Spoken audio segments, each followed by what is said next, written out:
Welcome to Just the Word, where we're reading through the Bible in 1 year. And I'm Net. Today's reading will come from 2 Chronicles, chapters 1, 2, 3, 4, and 5. 2 Chronicles, chapter 1. Solomon, son of David, established himself firmly over his kingdom. For the Lord his God was with him and made him exceedingly great. Then Solomon spoke to all Israel, to the commanders of thousands and commanders of hundreds, to the judges and to all the leaders in Israel, the heads of families. And Solomon and the whole assembly went to the high place at Gibeon, for God's tent of meeting was there, which Moses, the Lord's servant, had made in the desert. Now David had brought up the ark of God from Kiriath-jearim to the place he had prepared for it, because he had pitched a tent for it in Jerusalem. But the bronze altar that Bezalel, son of Uri, the son of Hur, had made was in Gibeon, in front of the tabernacle of the Lord. So Solomon and the assembly inquired of him there. Solomon went up to the bronze altar before the Lord in the tent of meeting and offered 1,000 burnt offerings on it. That night God appeared to Solomon and said to him, "Ask for whatever you want me to give you." Solomon answered God, "You have shown great kindness to David my father, and have made me king in his place. Now, Lord God, let your promise to my father David be confirmed, for you have made me king over a people who are as numerous as the dust of the earth. Give me wisdom and knowledge, that I may lead this people, for who is able to govern this great people of yours?" God said to Solomon, "Since this is your heart's desire, and you have not asked for wealth, riches, or honor, nor for the death of your enemies, and since you have not asked for a long life, but for wisdom and knowledge to govern my people over whom I have made you king, therefore wisdom and knowledge will be given you. And I will also give you wealth, riches, and honor, such as no king who has before you ever had, and none after you will have." Then Solomon went to Jerusalem from the high place at Gibeon, from before the tent of meeting, and he reigned over Israel. Solomon accumulated chariots and horses. He had 1,400 chariots and 12,000 horses, which he kept in the chariot cities, and also with him in Jerusalem. The king made silver and gold as common in Jerusalem as stones, and cedar as plentiful as sycamore fig trees in the foothills. Solomon's horses were imported from Egypt and from Kue. The royal merchants purchased them from Kue. They imported a chariot from Egypt for 600 shekels of silver, and a horse for 150. They also exported them to all the kings of the Hittites and of the Arameans. 1 Chronicles chapter 2. Solomon gave orders to build a temple for the name of the Lord and a royal palace for himself. He conscripted 70,000 men as carriers and 80,000 as stone cutters in the hills and 3,600 as foremen over them. Solomon sent this message to Hiram, king of Tyre: "Send me cedar logs as you did for my father David when you sent him cedar to build a palace to live in. Now I am about to build a temple for the name of the Lord my God, and to dedicate it to him for burning fragrant incense before him, for setting out the consecrated bread regularly, and for making burnt offerings every morning and evening, and on Sabbaths and new moons, and at the appointed feast of the Lord our God. This is a lasting ordinance for Israel. The temple I am going to build will be great, because our God is greater than all other gods. But who is able to build a temple for him, since the heavens, even the highest heavens, cannot contain him? Who then am I to build a temple for him, except as a place to burn sacrifices before him? Send me, therefore, a man skilled to work in gold and silver, bronze and iron, and in purple, crimson, and blue yarn, and experienced in the art of engraving, to work in Judah and Jerusalem with my skilled craftsmen, whom my father David provided. Send me also cedar, pine, and algum logs from Lebanon, for I know that your men are skilled in cutting timber there. My men will work with yours to provide me with plenty of lumber, because the temple I build must be large and magnificent.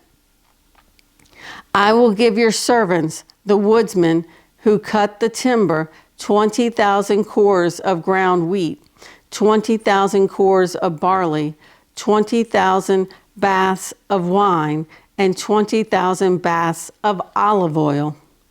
Hiram, king of Tyre, replied by letter to Solomon, because the Lord loves his people, he has made you their king. And Hiram added, Praise be to the Lord, the God of Israel, who made heaven and earth. He has given King David a wise son, endowed with intelligence and discernment, who will build a temple for the Lord and a place for himself. I am sending you Huram-Abi, a man of great skill, whose mother was from Dan and whose father was from Tyre. He is trained to work in gold and silver, bronze and iron, stone and wood, and with purple and blue and crimson yarn and fine linen. He is experienced in all kinds of engraving and can execute any design given to him. He will work with your craftsmen and with those of my lord, David, your father. Now let my lord send his servants the wheat and barley and the olive oil and wine he promised, and we will cut all the logs from Lebanon that you need, and will float them in rafts by sea down to Joppa. You can take them up to Jerusalem. Solomon took a census of all the aliens who were in Israel after the census his father David had taken, and they were found to be 153,600. He assigned 70,000 of them to be carriers and 80,000 to be stonecutters in the hills, with 3,600 foremen over them to keep the people working. 2 Chronicles chapter 3. Then Solomon began to build the temple of the Lord in Jerusalem on Mount Moriah, where the Lord had appeared to his father David. It was on the threshing floor of Araunah the Jebusite, the place provided by David. He began building on the 2nd day of the 2nd month in the 4th year of his reign. The foundation Solomon laid for building the temple of God was 60 cubits long and 20 cubits wide, using the cubit of the old standard. The portico at the front of the temple was 20 cubits long across the width of the building and 20 cubits high. He overlaid the inside with pure gold. He paneled the main hall with pine and covered it with fine gold and decorated it with palm tree and chain designs. He adorned the temple with precious stones, and the gold he used was gold of Parvaim. He overlaid the ceiling beams, door frames, walls, and doors of the temple with gold, and he carved cherubim on the walls. He built the most holy place, its length corresponding to the width of the temple, 20 cubits long and 20 cubits wide. He overlaid the inside with 600 talents of fine gold. The gold nails weighed 50 shekels. He also overlaid the upper parts with gold. In the most holy place, he made a pair of sculptured cherubim and overlaid them with gold. The total wingspan of the cherubim was 20 cubits. One wing of the first cherub was 5 cubits long and touched the temple wall, while its other wing, also 5 cubits long, touched the wing of the other cherub. Similarly, one wing of the second cherub was 5 cubits long and touched the other temple wall, and its other wing, also 5 cubits long, touched the wing of the first cherub. The wings of these cherubim extended 20 cubits. They stood on their feet, facing the main hall. He made the curtain of blue, purple, and crimson yarn and fine linen, with cherubim worked into it. In the front of the temple, he made 2 pillars, which together were 35 cubits long, each with a capital on top measuring 5 cubits. He made interwoven chains and put them on top of the pillars. He also made 100 pomegranates and attached them to the chains. He erected the pillars in the front of the temple, one to the south and one to the north. The one to the south he named Jachin, and the one to the north, Boaz. 1 Chronicles chapter 4. He made a bronze altar 20 cubits long, 20 cubits wide, and 10 cubits high. He made the sea of cast metal, circular in shape, measuring 10 cubits from rim to rim, and 5 cubits high. It took a line of 30 cubits to measure around it. Below the rim, figures of bulls encircled it, 10 to a cubit. The bulls were cast in 2 rows in one piece with the sea. The sea stood on 12 bulls, 3 facing north, 3 facing west, 3 facing south, and 3 facing east. The sea rested on top of them, and their hindquarters were toward the center. It was a handbreadth in thickness, and its rim was like the rim of a cup, like a lily blossom. It held 3,000 baths. He then made 10 basins for washing and placed 5 on the south side and 5 on the north. In them, the things to be used for the burnt offerings were rinsed, but the sea was to be used by the priest for washing. He made 10 gold lampstands according to the specifications for them and placed them in the temple, 5 on the south side and 5 on the north. He made 10 tables and placed them in the temple, 5 on the south side and 5 on the north. He also made 100 gold sprinkling bowls. He made the courtyard of the priest and the large court and the doors for the court, and overlaid the doors with bronze. He placed the sea on the south side at the southeast corner. He also made the pots and shovels and sprinkling bowls. So Hiram finished the work he had undertaken for King Solomon in the temple of God.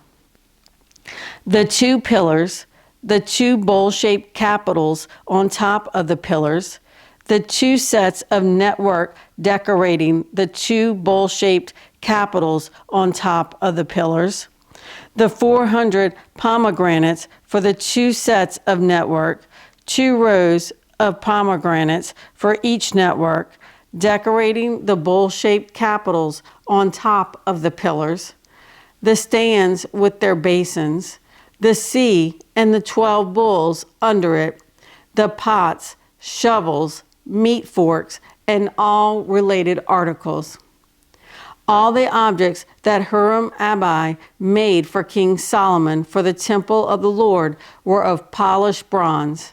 The king had them cast in clay molds in the plain of the Jordan between Succoth and Zarethan. All these things that Solomon made amounted to so much that the weight of the bronze was not determined.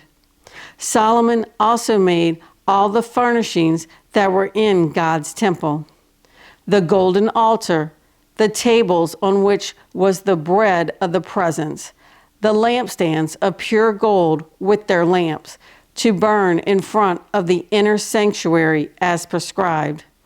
The gold floral work and lamps and tongs, they were solid gold. The pure gold wick trimmers, sprinkling bowls, dishes, and censers, and the gold doors of the temple, the inner doors to the most holy place, and the doors of the main hall. 1 Chronicles chapter 5.